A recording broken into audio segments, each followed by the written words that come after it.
multiplayer side of Halo has always been a little bit more fast and loose. In multiplayer, everything and anything can happen. Oh my god. Mother...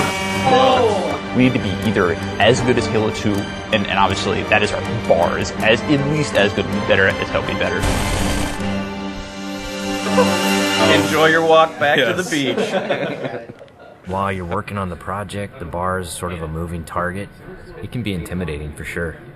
Typically my morning starts with me weeping at my desk for about 30 minutes, and then I get to work.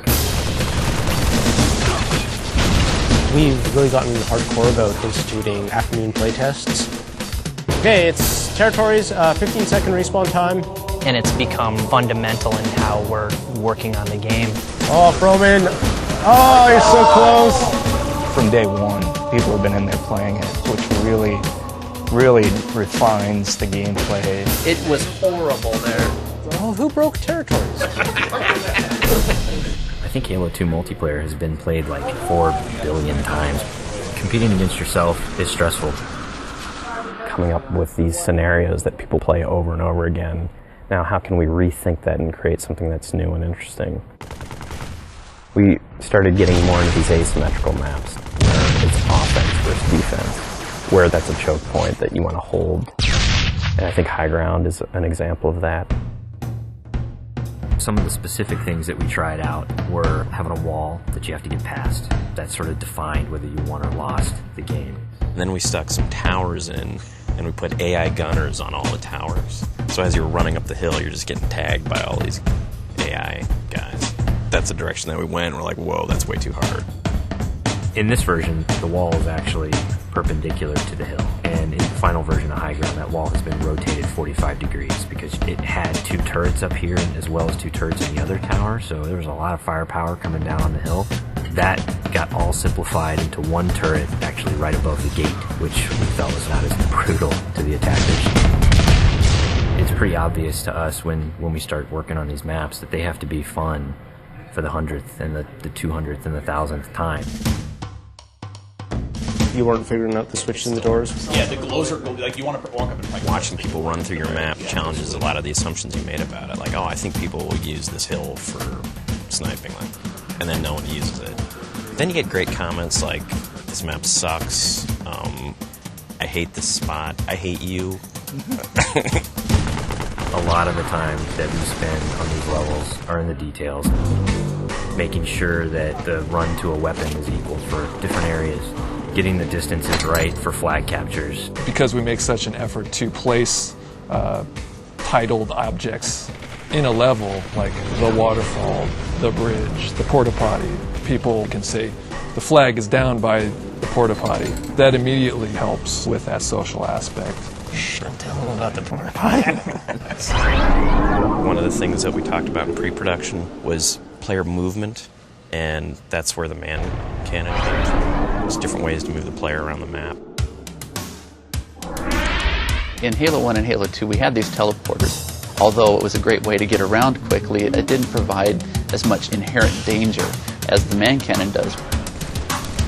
There's almost nothing more rewarding than sniping a guy out of the air as he's man cannoning across the map.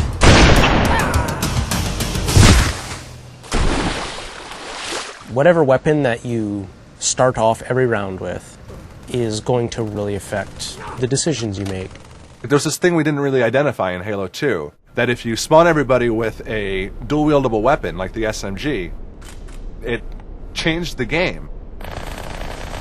People stopped meleeing and people stopped grenading because when you're dual-wielding, you can't do either of those.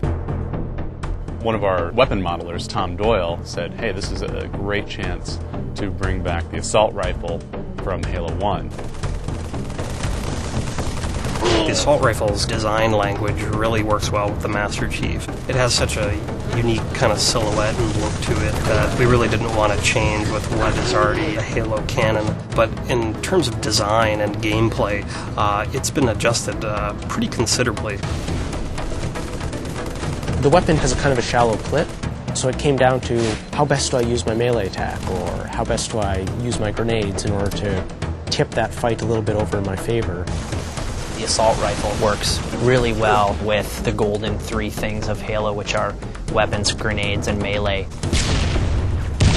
The different kind of weapons that you get to use now, the way that they're balanced against each other, the way the weapons are placed on a map, it brings a certain something to the map that just makes it play right. You have a situation which is very common, two guys get into a fight. Is there a way to mix that up? Say you start getting hit by a battle rifle from behind. Let's say you have a bubble shield, you drop it, all of a sudden you're completely shielded from this guy who's firing on you.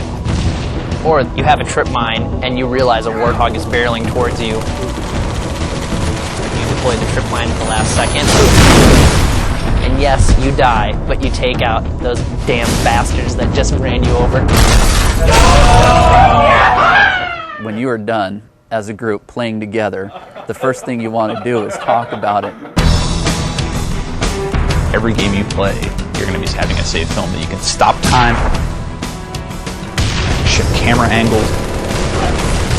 When you watch that.